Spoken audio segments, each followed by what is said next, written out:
नमस्कार, बहुत स्वागत है आपका न्यूज 18 के डिजिटल प्लेटफॉर्म पर। अमेरिकी राष्ट्रपति डोनाल्ड ट्रंप ने दावा यह किया है कि ईरान के साथ युद्ध खत्म करने वाला समझौता वीकेंड तक हो सकता है। हालांकि ईरान ने उनके दावों का खंडन करते हुए कहा कि अभी किसी डील पर अंतिम फैसला नहीं हुआ है। ट्रंप का बयान भी कई सवाल खड़े कर रहा है। सवाल ये उठ रहा है कि क्या कोई डील फाइनल है भी या नहीं। अमेरिकी राष्ट्रपति डोनाल्ड ट्रंप ने गुरुवार को दावा यह किया, अमेरिका और ईरान के बीच युद्ध खत्म हो गया है और इससे जुड़ा बड़ा समझौता लगभग तय हो चुका है। इस पर वीकेंड तक हस्ताक्षर हो सकते हैं। उन्होंने कहा, ईरान इस बात पर तैयार है कि वो कभी न्यूक्लियर बॉम्ब नहीं बनाएगा। लेकिन ट्रंप के इस ऐलान के कुछ ही घंटों बाद ईरान ने उनके दावों को ठंडा कर दिया। ईरान ने यह साफ कहा है कि किसी समझौते पर अभी अंतिम फैसला नहीं हुआ। ट्रंप ने व्हाइट हाउस में पत्रकारों से कहा, हमने ईरान के साथ युद्ध को लेकर शानदार समझौता कर लिया है। उन्होंने यह भी दावा किया है कि हॉर्मुज जल डमरू मध्य समझौते पर हस्ताक्षर होते ही फिर से पूरी तरह खुल जाएगा और उपराष्ट्रपति जेडी वेंस अमेरिका की ओर से समझौते पर साइन कर सकते हैं।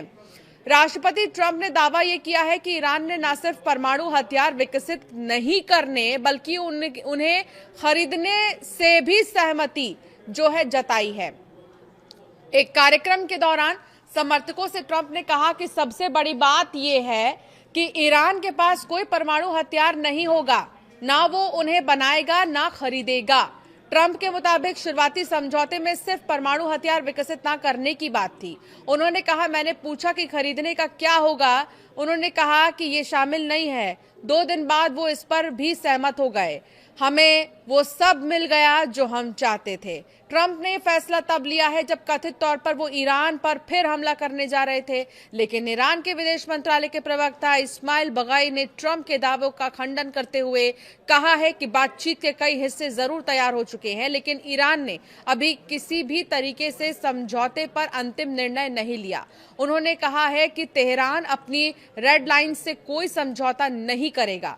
ट्रंप का बयान कई सवाल खड़े कर रहा है। एक तरफ उन्होंने कहा हमने समझौता कर लिया, दूसरी तरफ उन्होंने उसी समझौते को बहुत मजबूत लेकिन थोड़ा कंसेप्चुअल मेमोरेंडम ऑफ अंडरस्टैंडिंग बताया है, यानी डील पूरी तरह पक्की है या अभी सिर्फ सिद्धांत स्तर पर है।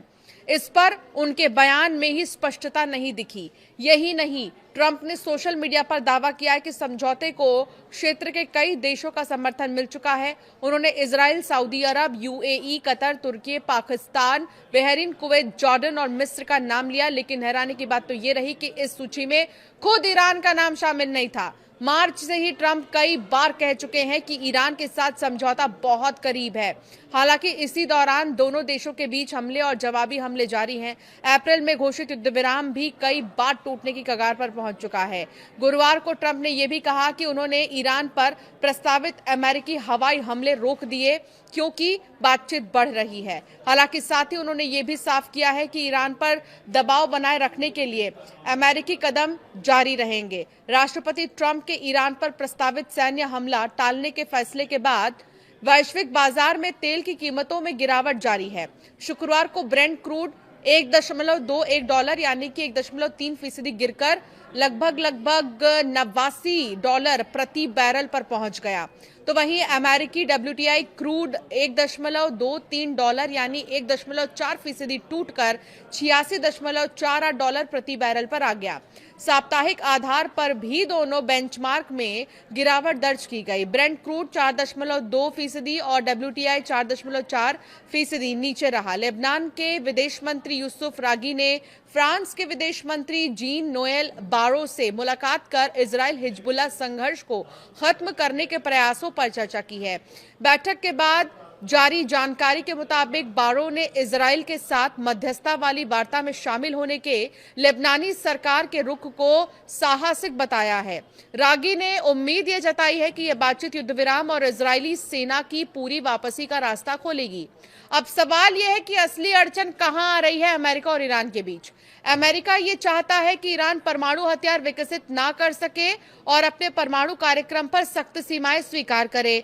दूसरी तरफ ईरान अंतर्राष्ट्रीय प्रतिबंध हटाने, विदेशों में जमी अरबों डॉलर की संपत्ति रिलीज करने, हॉर्मुज में अपनी भूमिका को मान्यता देने जैसी मांगों पर अड़ा है। ऐसे में ट्रंप के डील लगभग हो गई वाले दावे और ईरान के अभी फैसला नहीं हुआ वाले बयान के बीच बहुत बड़ा अंतर दिखाई दे रहा है। आपकी क्या राय है इस पर, हमें जरूर कमेंट कर बताएं।